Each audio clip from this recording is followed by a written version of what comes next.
We took it all. We brought them to our land. An endless night, ember hot and icy cold. The rage of the earth. We made this curse. Carved it in the blood on our backs. We did not see. We could not, but she did. And in the end... What will I become? Senua's Saga. Hellblade 2. Play it now with Game Pass.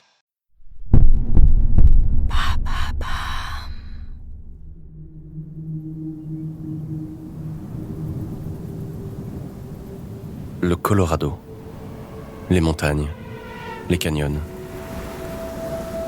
L'été, un paysage de western, avec de grands espaces bordés de roches rouges. L'hiver, un décor différent. La neige, le ski, les montagnes. Ted Bundy aime skier. Mais pas autant qu'il aime tuer. Le Colorado lui offre ces deux possibilités. C'est son nouveau terrain de jeu. Plein de nouvelles proies. À chaque fois qu'il change d'état, Ted Bundy fait de nouvelles victimes. À chaque fois, il ne laisse aucun indice. Ted est un prédateur, un animal en chasse, addict au meurtre. Plus il tue, plus il veut tuer. Après une journée passée à skier dans les montagnes, comme un loup affamé, il rôde, traquant sa prochaine victime. «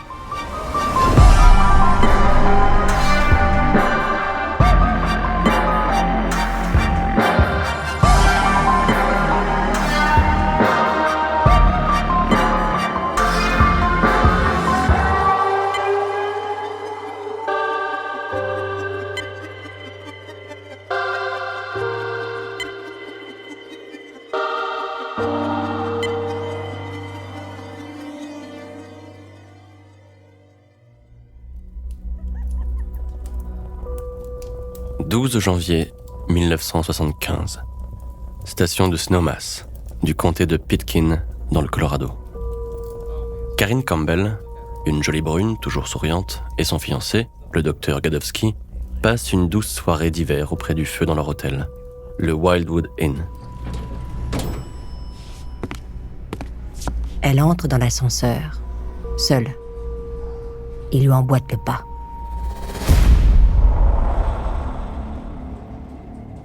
Il est tard.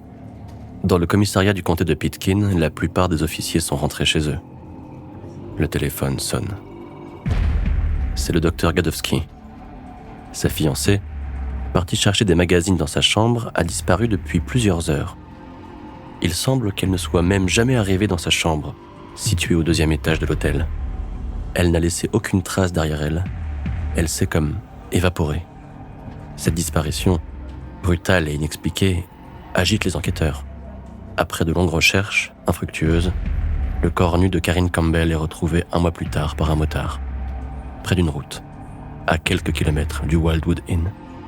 Violée et battue, il semble qu'elle soit morte de froid dans la neige.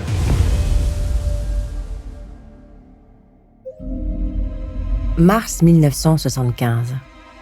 Armé de son faux plâtre à la jambe et de ses béquilles, Ted aborde une jeune fille, belle, brune, aux cheveux longs. Elle s'appelait Julie Cunningham. Elle avait 26 ans. On ne l'a plus jamais revue. Puis, en avril, Denise Oliverson, 25 ans, disparaît. En mai, dans l'état voisin, l'Idaho, c'est au tour de Lynette Kelber, 12 ans. Et fin juin, Susan Curtis, 15 ans. 6 mois, 5 victimes, aucun suspect. Sillonner les routes, à la recherche de jeunes filles. Manger des kilomètres au volant de la coccinelle. Ne jamais s'arrêter. Changer de ville, changer d'état, partir, revenir, être invisible. 16 août 1975. Bob Hayward, officier de la police routière de l'Utah, fait sa ronde habituelle. Dans le comté de Pitkin, Bob est un bon flic. En uniforme, il ressemble presque à un cow-boy, sûrement à cause de sa casquette surmontée d'une étoile de shérif. Ici, dans la ville tranquille de Granger, il connaît tout le monde, et tous les véhicules. Mais ce soir, il est intrigué. Il est 3 heures du matin et une coccinelle Volkswagen blanc cassé roule devant lui. Il ne l'a jamais vue par ici. Elle avance tout feu éteint, à une allure inquiétante, beaucoup trop doucement. Bob Hayward prend sa radio, signale le véhicule suspect à ses collègues et le suit discrètement. La coccinelle s'arrête sur le parking d'une station essence. Bob l'interpelle. La voiture redémarre, à toute allure. Fuir pour ne pas être démasqué. Le flic roule trop vite, impossible à semer. Tant pis. Ted se range. Sans résistance, il présente ses papiers. Dans sa voiture, il manque la banquette arrière. Et dans son coffre, il y a tous ses accessoires. Un pied de biche, une cagoule de ski tricotée à la main, une corde, des menottes, des sacs poubelles. L'homme porte des vêtements chauds, un gros pull noir à col roulé sur un pantalon en laine. Il a la mâchoire carrée, la bouche fine, les cheveux longs en bataille, les yeux cernés, le corps svelte. Mais qui est ce Theodore Bundy, à l'apparence de Monsieur Tout-le-Monde ? Est-ce un simple cambrioleur ? Est-il lié aux disparitions de jeunes filles dans la région ? Peut-être même au kidnapping de Carol Daranch, dans l'Utah ? Les menottes retrouvées dans son coffre laissent peu de place au doute. L'officier Hayward le sent. Il vient d'arrêter un gros poisson. Il est cuit.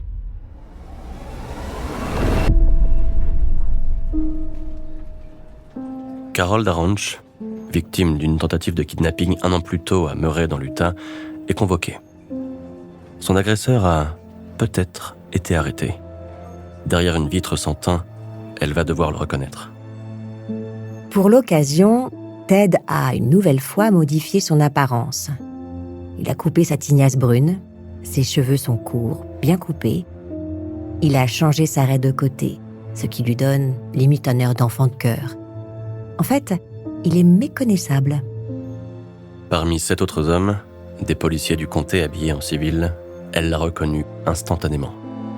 Elle l'a pointé du doigt, sans la moindre hésitation.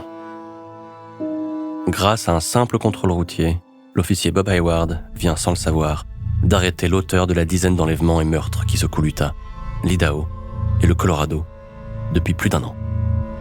Niés, ils n'ont rien. Il a pris soin de ne laisser aucune preuve. Il ne peut pas rester en prison. Il doit se défendre, être innocenté et retrouver sa liberté.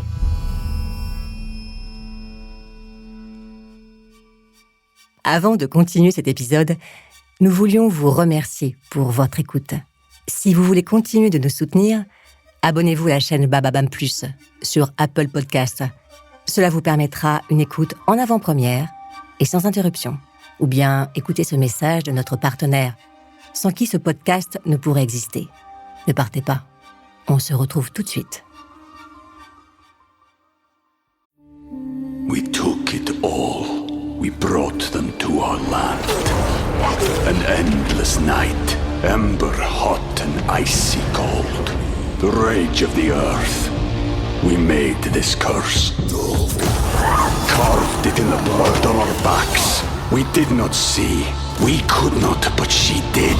And in the end, What will I become? Senua's Saga. Hellblade 2. Play it now with Game Pass. 23 février 1976, Ted Bundy comparaît pour le kidnapping de Carol Daranch devant la cour de Salt Lake City. Il est confiant. Mais son sourire insolent s'efface instantanément. Le témoignage de Carol est trop puissant. Il n'y a aucun doute possible. Ted Bundy est reconnu coupable de tentative d'enlèvement, condamné à une peine indéterminée, comprise entre 1 et 15 ans de prison ferme. Juin 1976. Il est derrière les barreaux de la prison d'État de l'Utah, à Draper, à quelques kilomètres de Salt Lake City. Dépité et surtout mécontent d'être traité comme tout le monde. Tout de même, il vaut plus que ça. 3 policiers entrent dans sa cellule. Ils ont un mandat d'arrêt. Ils ont réuni assez de preuves contre lui. 1 an après la mort de Karine Campbell, Ted Bundy est le principal suspect. C'est la trace du pied de biche dans le crâne de la jeune femme qui l'a trahi. Le même pied de biche retrouvé dans son coffre à son arrestation. Il est inculpé du meurtre de Karine. On doit l'extrader vers le pénitencier du comté de Garfield à Aspen, dans le Colorado. C'est décidé. Il se défendra seul. Les avocats qu'on lui a attribués sont des incapables. Il connaît la loi, il l'a étudiée. Il n'a besoin de personne. Ted Bundy est une petite célébrité. Son arrestation a suscité l'intérêt des médias. Il clame si fort son innocence. Une équipe de télé vient même le rencontrer en tête-à-tête dans la prison d'Aspen. Il ne ressemble plus du tout au portrait diffusé dans la presse. Il est barbu, porte un col roulé beige impeccable. Rien ne dépasse. Et il sourit aimablement aux caméras. La journaliste lui demande s'il va plaider coupable. Avec une fausse humilité, Ted Bundy répond, sourire aux lèvres, « Je ne suis pas coupable. Est-ce que ça inclut la fois où j'ai volé une bande dessinée à 5 ans ?»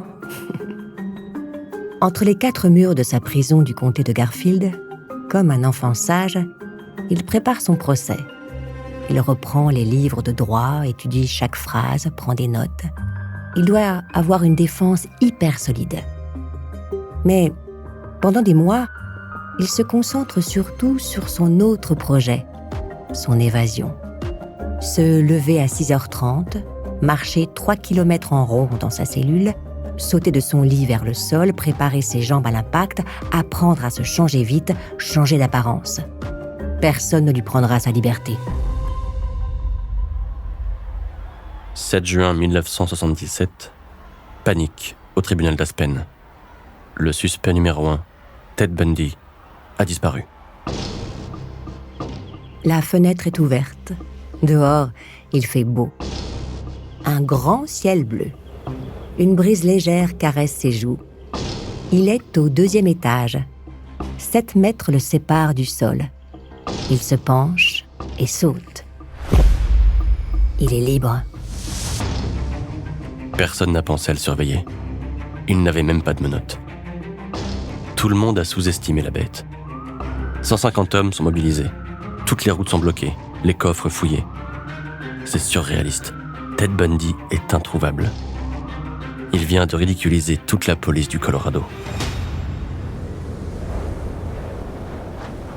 Il doit atteindre le sommet de la Smuggler Mountain, la montagne qui entoure Aspen. Se cacher, ne pas s'arrêter. Encore une fois, il a une longueur d'avance sur la police. Par chance, il trouve un chalet abandonné, idéal pour se réfugier. Mais à cause de la pluie et de l'altitude, il a froid et de plus en plus faim. Après 6 jours de cavale, plus simplement du monde, il redescend de sa montagne et retourne à Aspen.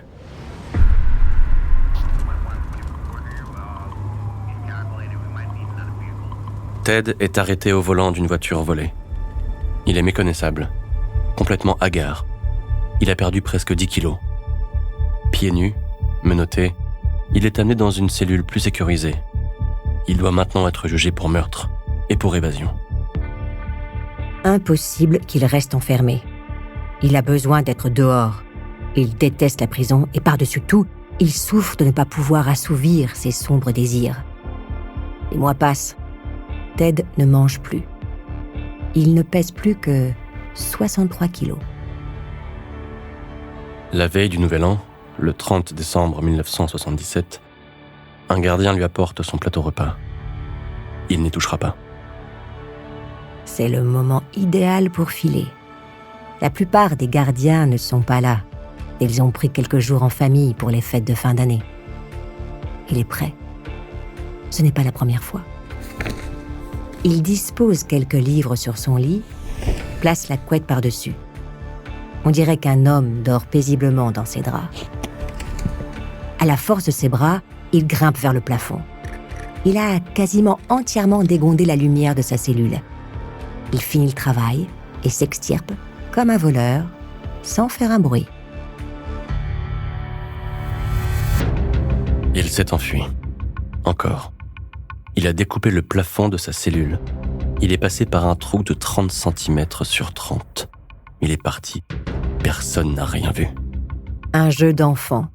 Il s'est faufilé dans le conduit d'aération jusqu'à atteindre la loge d'un surveillant. Il lui a volé ses habits. Il est sorti par la grande porte.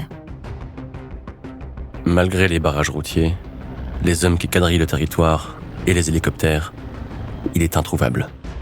Il se faufile anonymement, probablement loin, très loin du Colorado.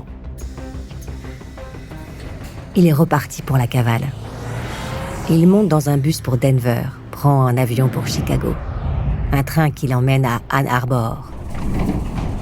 Il profite d'une soirée sur un campus pour se saouler devant un match universitaire de football américain. Puis, il vole une voiture et roule jusqu'à Atlanta.